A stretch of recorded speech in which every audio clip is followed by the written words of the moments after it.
Gelombang unjuk rasa yang berujung anarkis di Jakarta memicu beragam analisis politik. Direktur Gerakan Perubahan Muslim Arbi menilai aksi tersebut bukanlah gerakan spontan rakyat, melainkan bagian dari skenario besar yang disebutnya sebagai upaya geng Solo untuk menjatuhkan Presiden Prabowo Subianto. Ia mengaitkan kericuhan dengan strategi politik terencana, di mana DPR memicu kemarahan publik lewat isu tunjangan. Aparat dianggap represif hingga menimbulkan korban, lalu kemarahan diarahkan langsung kepada Presiden. Tragedi meninggalnya pengemudi ojol Afan Kurniawan semakin memperbesar gelombang protes. Polisi sudah meminta maaf dan menahan awak kendaraan. Sementara Presiden Prabowo menyampaikan bela sungkawa serta memerintahkan investigasi terbuka. Di tengah isu politik yang memanas, reaksi netizen yang berbakti justru memperlihatkan ketidakpercayaan mereka terhadap narasi yang berkembang. Banyak yang menuding geng Solo sebagai dalang kerusuhan, bahkan menilai ada kejanggalan sejak awal ketika demonstrasi yang memprotes DPR justru seolah diarahkan untuk membela Gibran. Publik menilai bahwa skenario ini terlalu terstruktur dan aneh, sehingga menimbulkan spekulasi bahwa jaringan politik tertentu masih memainkan peran besar untuk menggoyang pemerintahan Prabowo. Nah, gimana nih menurut netizen yang terhormat? Silahkan berkomentar ya. Guys, kalian ada yang nangkep nggak? Kayaknya setahun ini kayak aneh gitu kejadiannya. Pertama kan PPN 12%, gas melon yang jadi langka, Bahlil ya. Terus gaji DPR ini kan. Terus yang kemarin itu PPATK blokir rekening gitu. Kok aneh gitu? Aneh-aneh kejadiannya. Apa ini mungkin salah satu cara untuk menurunkan Pak Prabowo atau gimana ya? Nggak ngerti ya. Karena isu-isu ini katanya dikendalikan sama geng Solo. Gimana nih? Mana kemarin pas DPR Fufufafa turun ke lapangan lagi. Aneh betul kejadian satu tahun ini. Aku nggak tahu apa pemerintahan Pak Prabowo yang bobrok atau memang ini udah diatur sama penguasa yang di belakang. Gimana nih menurut kalian? Apa betul diatur sama geng Solo? Melihat perkembangan demo akhir-akhir ini, beberapa hari ini di gedung DPR, itu hanyalah pemanasan. Jadi kalau menurut pendapat saya, orang kampung ya, tapi dulu saya di Jakarta 97, 98, 95, 94 itu sampai pada tahun 2022 saya di Jakarta. Jadi sedikit banyak saya tahu perkembangan masalah negeri ini.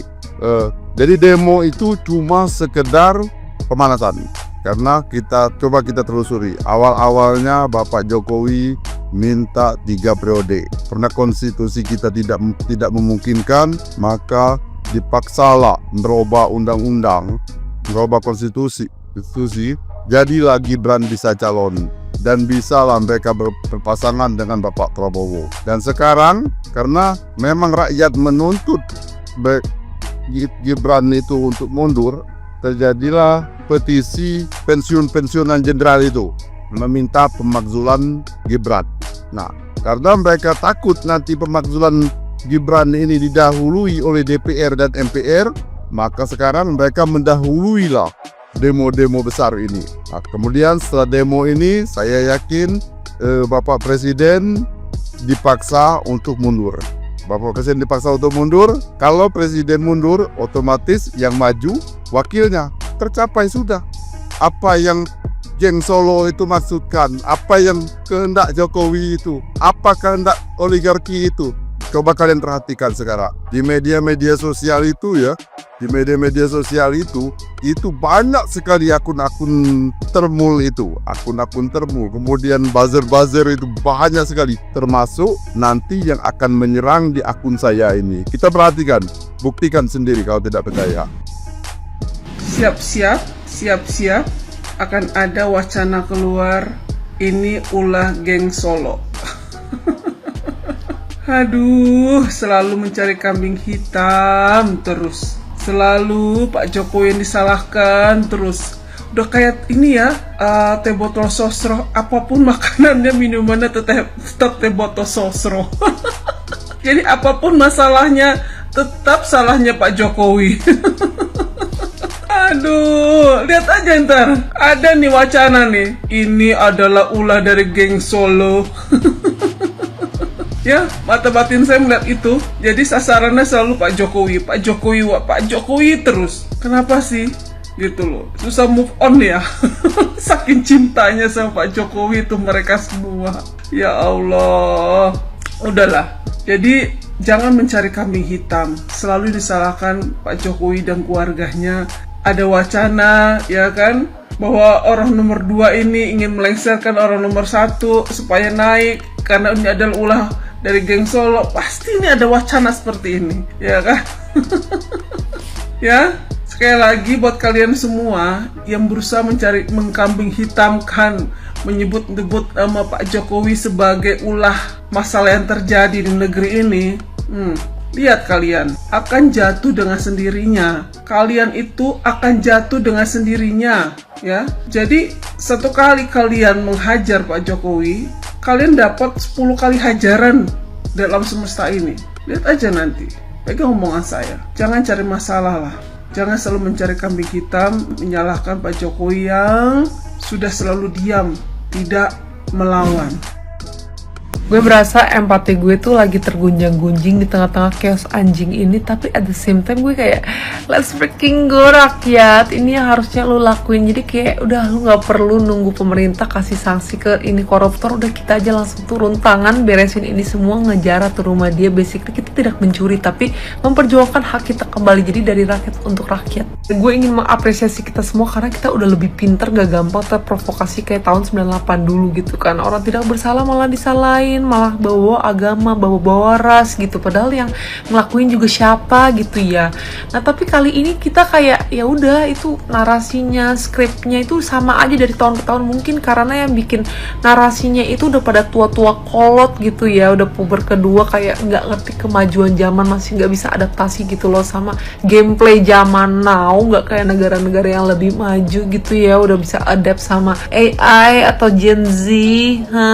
Kata gue sekarang tuh lagi zamannya Roblox. Nah mendingan lo tuh pakai tuh buat propaganda lu ya. Jangan masih pakai apa sih, aduh sosokan bikin provokasi di jalan, buzzer-buzzer tuh ngancurin halte-halte terus biar nyalahin rakyat. Tolol, rakyat tuh udah lebih pintar sekarang. Kita apa juga curhat ke ChatGPT ya, AI gitu yang jauh lebih pintar daripada otak-otak lu pada yang tua bangka, bau tanah, yang bentar lagi nyentuh tanah dipanggil ala bapak, terus harta lo gak bakal dibawa ke surga juga. Surga sorry, maksud gue neraka. Dan jadi kayak please upgrade your gameplay. Ini udah patch berbeda bitch, udah tahun 2025. Tapi gue berharap ya dengan kita bersatu begini benar-benar kasih impact yang besar banget buat mereka biar ketar-ketir. Nah gue tuh gak tahu sebenarnya siapa dalangnya ya. Gue ada feeling sih sebenarnya tuh ada kayak hidden agenda, terus mungkin juga ada yang kelihatan belum tentu dia gitu loh. Gue bisa mencium bau-bau akal-akalan busuk orang-orang yang gak terlalu tersorot namanya, tapi mereka pakai buzzer-buzzer buat nyalahin satu pihak. I guess we agree on that one thing. Ya walaupun Merah Putih One for All is a Bob movie, tapi gue setuju sih sama titlenya, satu untuk semua dan semua untuk satu. Kita persatukan kekuatan kita jadi Avengers untuk endgame ini semua. Stay safe out there and God bless you. Please do your contribution. Assalamualaikum Bu Puan yang terhormat. Ibu kemana Ibu? Ibu sebagai ketua DPR, apa pertanggungjawabannya Ibu? Awal mula terjadinya demo ini kan gara-gara anggota Ibu tahu Bu. Anggota-anggota Ibu tuh pada zolim, pada arogan, pada songong, pada ngata-ngatain rakyat tuh, pada meninggi, pada flexing. Ibu sebagai ketua DPR, apakah tidak memberikan teguran sama sekali? Masalahnya Bu, itu anggota-anggota Ibu udah kita hujat, masih berkali-kali ngelakuin hal yang sama. Berarti kan nggak ada teguran dari Ibu. Terus setelah kasus Afan kan Ibu berjanji nih kan akan lebih mendengarkan aspirasi rakyat ya. Nah, aspirasi rakyat pada saat ini itu Ahmad Sahroni dipecat Bu. Nah itu kenapa cuma dirotasi doang si Ahmad Sahroni, dia tetap ada di DPR tuh. Gimana tuh Bu? Terus kita minta RUU perampasan aset disahkan Bu, tapi dari dulu, dari zaman COVID kayaknya nggak disah-sahkan. Padahal itu menguntungkan rakyat. Padahal kan tinggal centang selesai sah nih RU perampasan aset karena menguntungkan rakyat. Gak ada rakyat yang dirugikan, Bu. Yang dirugikan cuma koruptor. Terus lagi pada rame begini, anggota ibu pada kemana? Keluar negeri. Gemes sendiri saya. Udah, ibu mana sekarang? Pertanggungjawabannya apa, Bu?